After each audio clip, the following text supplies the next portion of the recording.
Alpha, Bravo, Charlie, Delta, Echo, Foxtrot, Golf, Hotel, India, Juliet, Kilo, Lima, Mike, November, Oscar, Papa, Quebec, Romeo, Sierra, Tango, Uniform, Victor, Whiskey, X-Ray, Yankee, Zulu.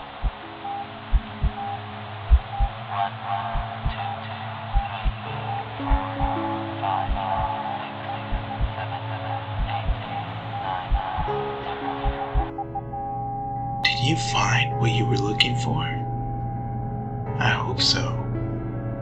Because it's too late to turn around now.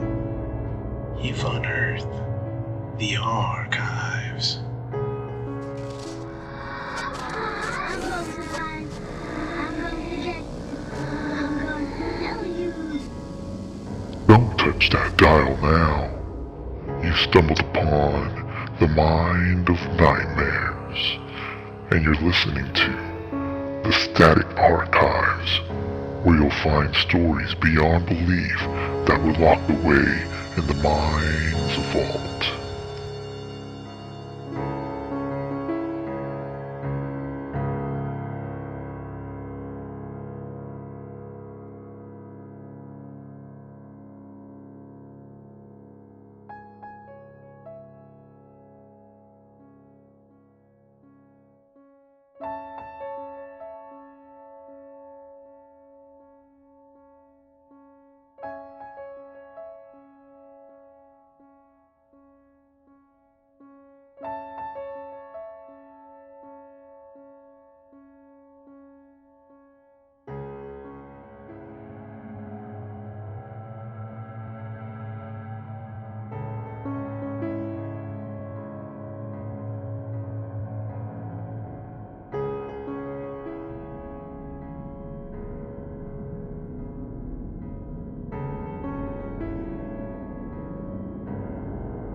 Close your eyes. Open your mind. Now, let the nightmares begin.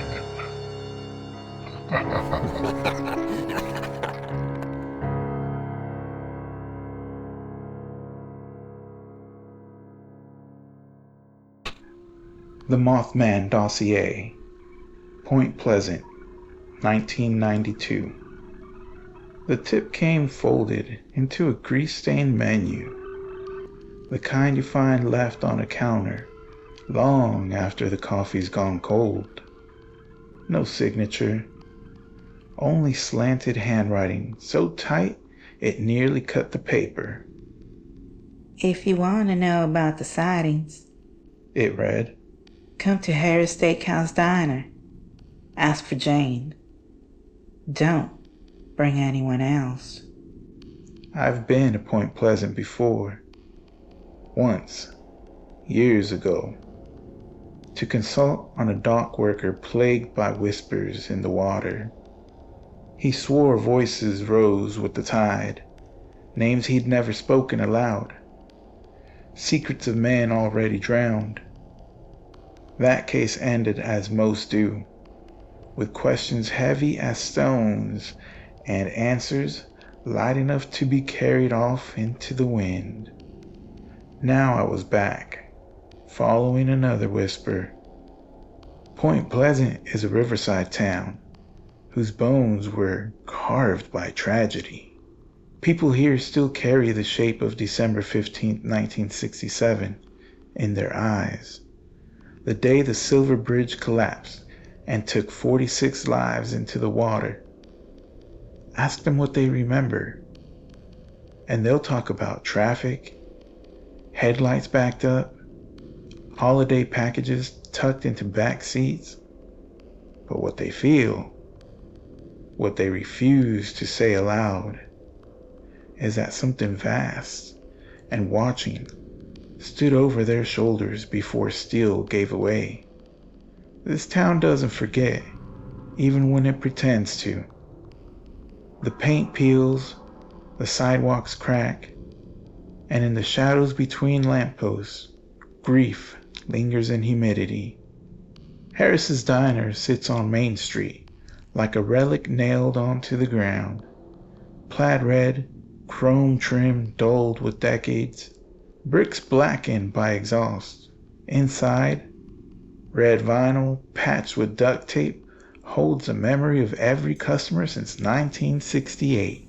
A pie carousel turns with the patience of a hearse wheel, and an unplugged jukebox hums faintly in the corner as though it remembers songs it once knew but cannot sing anymore. I entered and took a booth near the back, always the back, always facing the door. The seat's vinyl hissed under me like an old man rising. I ordered coffee. It was burnt, so bitter it carried the ghost of every pot brewed before it. But I drank it anyway. It's good to remind yourself of the taste of ruin. The waitress moved without looking me in the eye. Her uniform was pressed but tired, her shoes squeaking with the shift of weight. She lingered at each table long enough to make sure she'd be overheard if she spoke. The kind of lingering that told me she'd seen more than one kind of secret in this diner.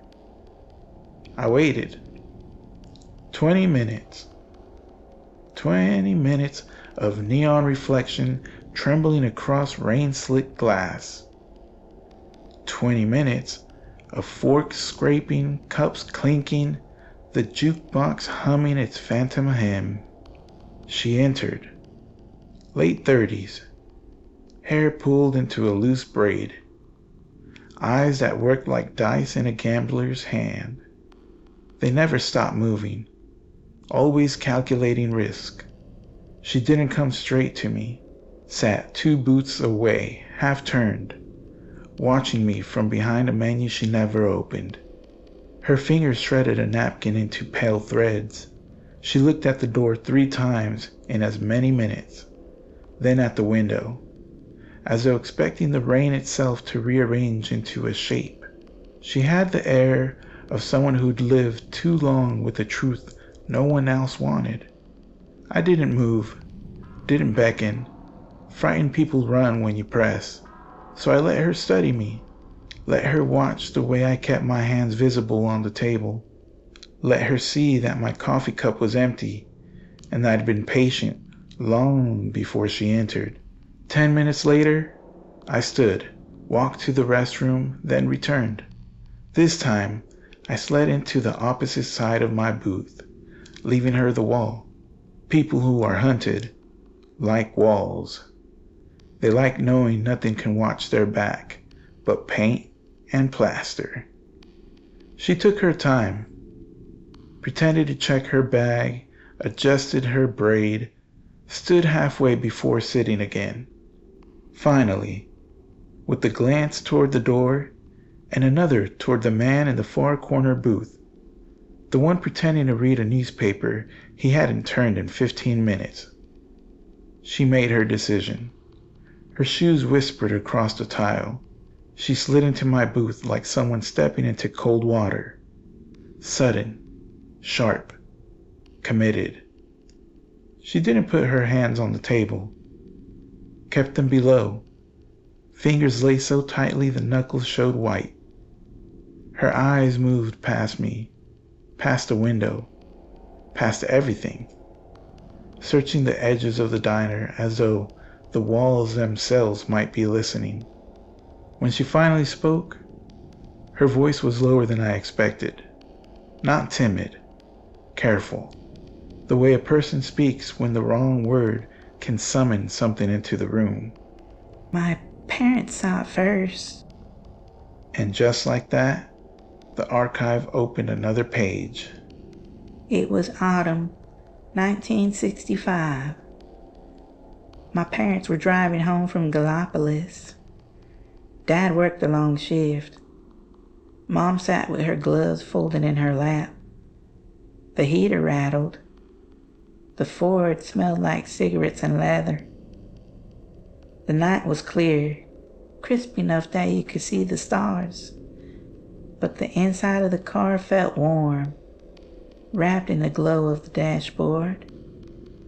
She paused, her eyes unfocused, as though she was seeing the memory with them. The radio was on. The Supremes. My world is empty without you. My mother always remembered the title because the song stopped. Stopped like someone had pressed 2 fingers against its throat. Jane's voice trembled. But the static wasn't silent. Beneath it was breathing, slow, deliberate, like something hidden in the back seat. And a whisper in a language my mother didn't know. Thin, stretched syllables that made her jaw ache just hearing them. She told me later that it sounded like the kind of prayer that hopes no God is listening. When machines betray you, it's never the machine. It's something else, reaching through the wires, using copper veins like a telephone line. Jane's knuckles tightened around the shredded napkin in her hand. The air got heavy, not cold, heavy. Like the atmosphere had turned liquid and was pressing down on the roof. My father's knuckles went white on the wheel. My mother said it felt like someone was bending the night around the car, folding it down over us. Then it stepped into the road. Wings as wide as the roof itself. Feathers. No, not feathers. Leather. Darker than the night behind it. Its body tall, but wrong in the joints. Like it had borrowed the shape of a man, but hadn't quite fit inside it. Its eyes. 2 coals. Not fire, not light. Just slow burning. As if it had been alive forever and would outlive the sun. Her breath caught, and her words thinned into a whisper. My mom swore it looked at them the way a surgeon looks at an x-ray. Not curious, not surprised, just deciding where to cut first. My dad swerved. Tires screamed. The Ford nearly slid into the ditch. And the thing, it didn't flinch. It moved with him, like it was tied to the car by an invisible string. The creature took to the air with an unhurried force, as though gravity was a suggestion. Its wings hammered the air in long, patient strokes, matching the car without effort. The dashboard trembled with each beat. Jane swallowed, forcing herself forward. It followed us for miles. My father kept glancing at the speedometer. 60, 70, 80. But no matter how fast, the thing glided above. Its eyes never moved, never blinked, just watched. The radio bled static. The air pressed heavier. My mother clutched her rosary so hard she snapped the chain. Her voice cracked, then steadied. When we passed the old TNT plant, did it let us go? It veered off, folded its wings, and dropped into the towers like it was going home. The TNT plant, a graveyard of rusting towers and forgotten munitions, built for war, abandoned for neglect. To the town, it is a scar. To things like that, it is a perch. 3 days later, her father collapsed in the kitchen. No struggle, no warning. Just fell mid-step and never rose again. The coroner said it was natural causes. A heart, a vessel, something ordinary. No autopsy was ordered. No questions were asked. Her mother did not believe it. Jane's voice shrank further, barely audible. She said, whatever they saw on that road didn't just leave. It followed us home. Her words clung to the air between us like cobweb. Here's a pattern I've learned to respect. When a town tells its stories, it begins with sightings. Shapes in the sky, red eyes in the dark. But when the archive listens closely, the first story is always of weight, a pressure. The air itself confessing that something vast is near. Point Pleasant has carried that weight since autumn of '65. Jane's parents were among the first to feel it, and soon they would not be the last. 3 days after the sighting, Jane's father fell. No warning, no cry. The sound her mother remembered most was a plate shattering on linoleum when it hit the floor. Ceramic breaking where his head had not. His lips were still wet with coffee. The doctor came, glanced, and wrote natural causes in a script so careless the ink bled across the page. No autopsy, no inquiry. The town shrugged it off. Men died, they said. Hearts give out. That was the way of things. But Jane's mother knew. She told no one.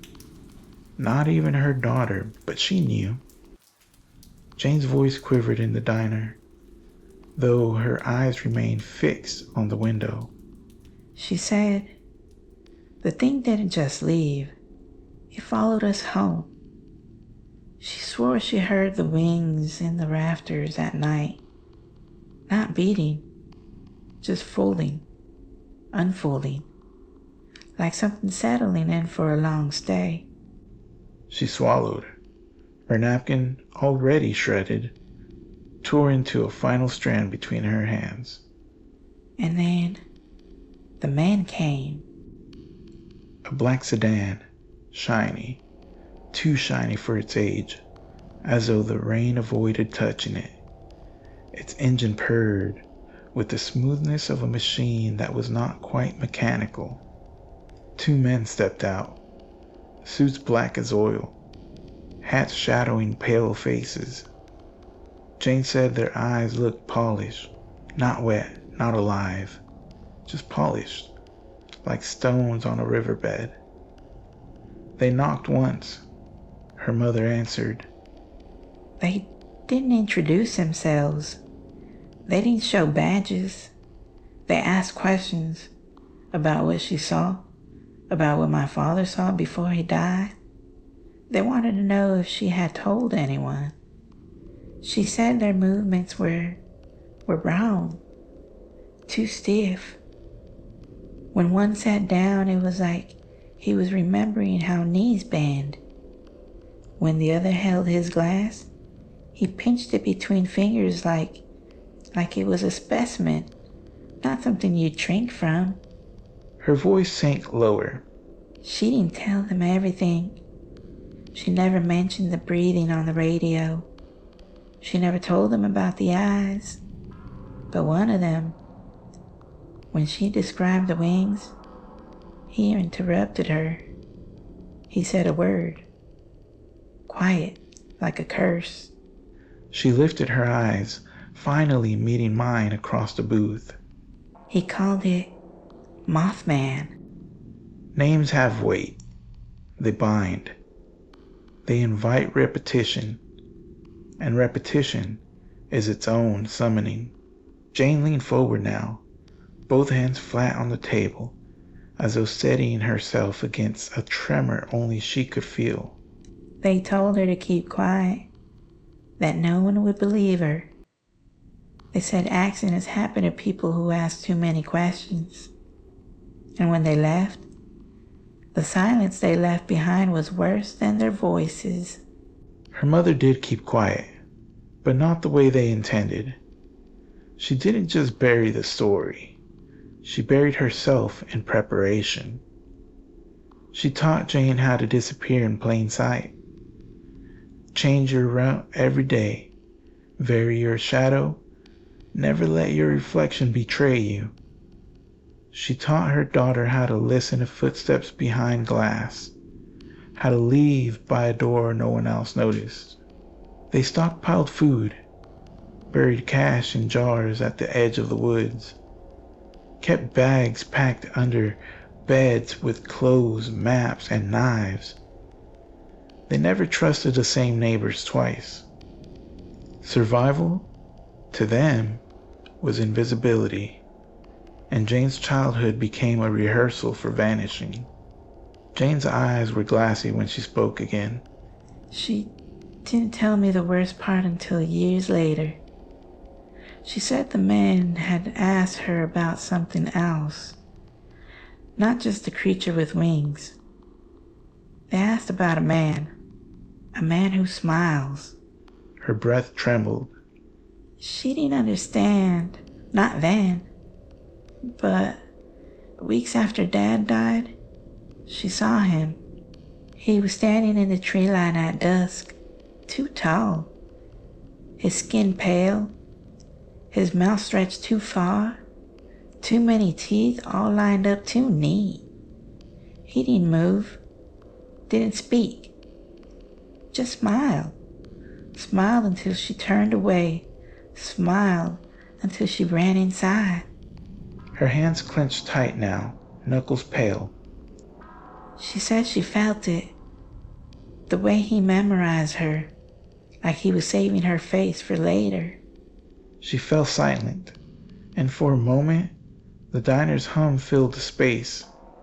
Fork scraping, a child's laugh from another booth, rain trickling down neon glass. All of it felt suddenly fragile. That was the moment her mother knew. The Mothman was not alone. The winged shadow and the grinning man were tied.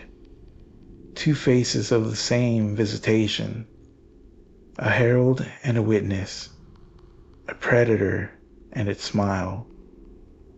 And soon, it would be her turn. Her mother did not die in bed. She did not grow frail in some quiet hospital room, or leave a note folded in the family Bible. She vanished. Jane said it began with the simplest of absences. The kitchen light still on, a half-folded towel on the counter, a cup on the table, cooling tea within it. Steam only recently dispersed, no sign of struggle, no overturned chairs, no broken glass, only silence where a life had been. The neighbors claimed they heard nothing. The police found nothing. But Jane, standing barefoot in that kitchen, noticed the small things, the things investigators overlooked. The back door was locked, but the chain was hanging loose, like it had been lifted without hands. And in the corner of the window, above the sink, there were fingerprints. Long, too long. Not wide like a man's hand, thin, stretched, almost elegant. Her throat tightened as she forced the words. She said if it ever came for her, it wouldn't be with noise. It would come like a shadow, like a sickness of the air. And that's exactly how it felt when I walked into that room. The air was heavy, like it was full of wet wool, hard to breathe, hard to even move. She searched. Of course she did. The woods behind the house, the roadsides, abandoned lots where weeds grow thick and unashamed. But the earth held no footprints. The air swallowed every trace. Her mother was gone, and in her absence, Jane inherited a silence that would never leave her. Jane leaned across the table, her braid slipping over one shoulder. Her voice dropped until it was nearly lost in the hiss of the diner's lights. I tried to tell myself she ran, that she was just tired, that she'd had enough of it all. But that isn't true, because 2 weeks ago I saw him. I saw the things she saw. Her eyes shone wet under the neon glow. Mothman. She had been driving just outside town, she said. A ridge road that curved along the water, where trees huddled close and headlights carved narrow tunnels of visibility. The car radio flickered. First a crackle, then a whisper of voices, alien syllables that pressed against the ear without ever forming words. Jane slowed, and then she saw it. It did not leap into the road this time. It was already there, waiting. A figure blacker than shadow, taller than signpost, wings pressed tight against its sides as though conserving its enormity. Its eyes, those eyes, burned not with fire but with something colder, steadier, coals that would never cool. It tilted its head when her headlight struck it, as if acknowledging her, as if remembering. She froze, her hands clenched at the wheel. Her foot eased off the brake, though she hadn't willed it. She said it felt like the air itself had thickened, just as her mother described, pushing down, smothering thought, drowning every nerve in dread. And yet she did not run. She could not. She sat, trapped in her own body, watching it. The thing did not rush, did not attack, did not even open its wings. It simply looked, as though weighing her the way a butcher weighs meat. I think it's circling back, like it finishes what it starts. My father first, my mother next, and now, me. The waitress refilled our cups, though neither of us lifted them. Across the room, the man in the black suit lowered his paper entirely. Jane didn't turn to see. She didn't need to. Some people can sense when the knife is already hovering above their throat. She wasn't telling me this to be believed. She wasn't even telling it to be saved. She was giving it away, like one deposits a cursed heirloom in a vault too heavy to carry further. She wanted the archive to hold it, and so I did.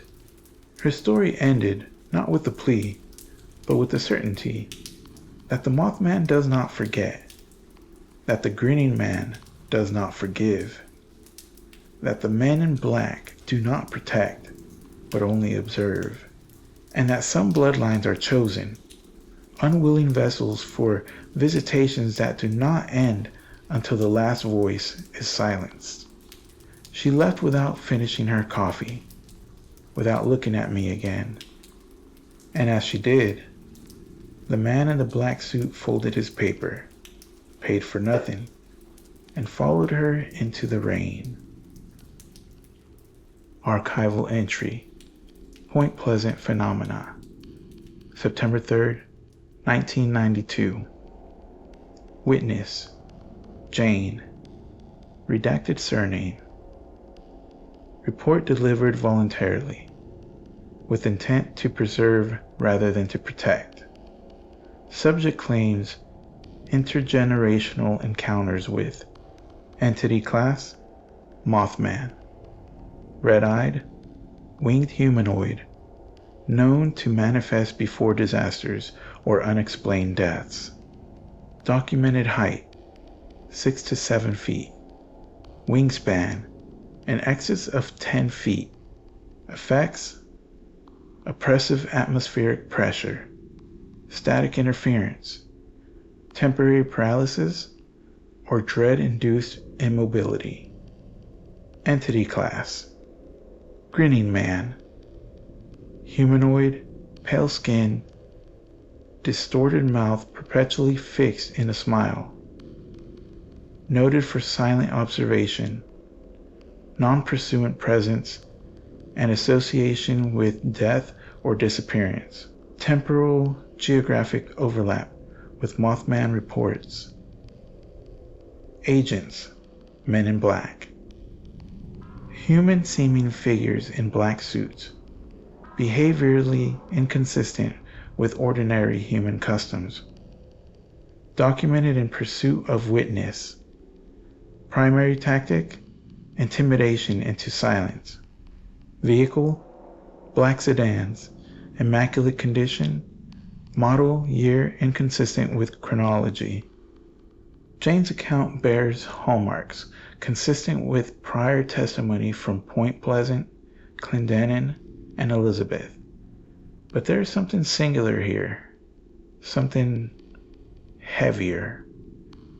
Her story is not a single encounter. It is a ledger, a debt being collected, one family member at a time. First, the father. A sudden collapse, chalked up to natural causes, no questions asked. Then, the mother. Not death, but subtraction. Removed as neatly as a page torn from a book. Now, Jane herself, marked, watched, awaited. What unsettles me most is not the creature on the ridge, nor the black-suited observer, nor even the pale face with its endless grin. It is a pattern. Patterns are the marrow of the archive. We preserve them, trace them. Sometimes we think we can predict them. But patterns do not care for human arrogance. And this one reads simple. They do not forget. Once marked, you are written into their scripture. And scripture is not erased. I lingered in that diner longer than I should have. Long enough to see Jane vanish into the rain and the man in the suit follow. Long enough to note that no car engine started. Long enough to realize that sometimes exits are not exits at all. I did not see her again. Location of Jane, uncertain. Possible disappearance, September 3rd, 1992. Post-testimony. Surveillance confirmed in vicinity. Pattern persists. And so the ledger grows. Point Pleasant continues to pay for something it never asked to inherit. The town pretends with parades and plaques. But beneath the civic pride, beneath the smiling photographs, lies the quiet truth. The wings are still out there. The eyes still burn. The ledger still tallies. And if Jane's fear is correct, the circle will not close until it has fed on her. Case file: Tango Sierra Alpha dash 1992 dash 056 concluded. My name is Adrian Corvin Vale, keeper of these shadows, and this has been another entry to the Static Archives.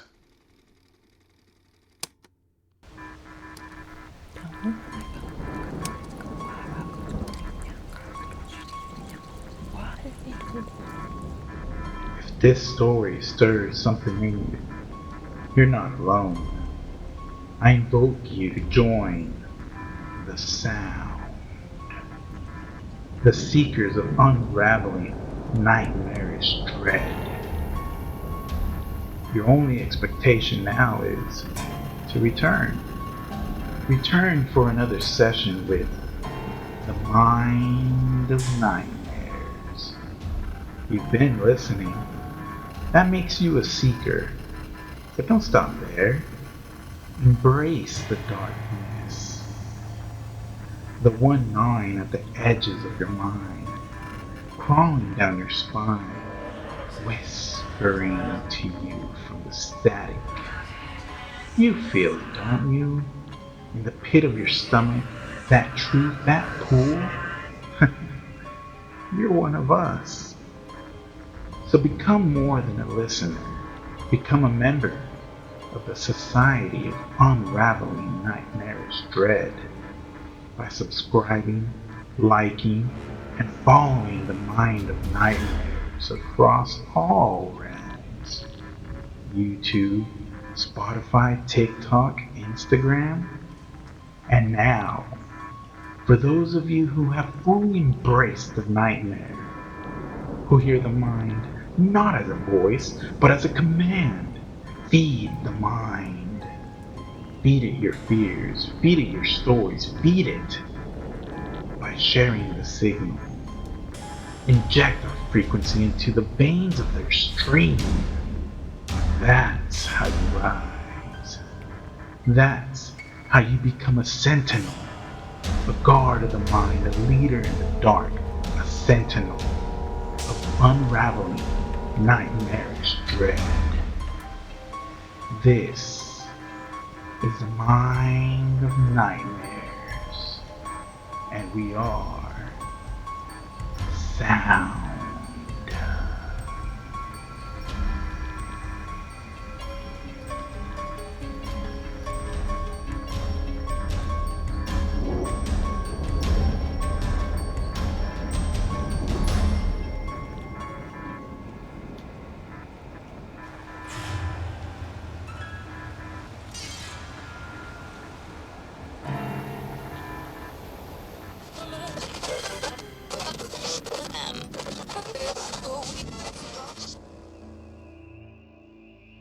You've been listening to your inner thoughts. You may now return to your regularly scheduled broadcast.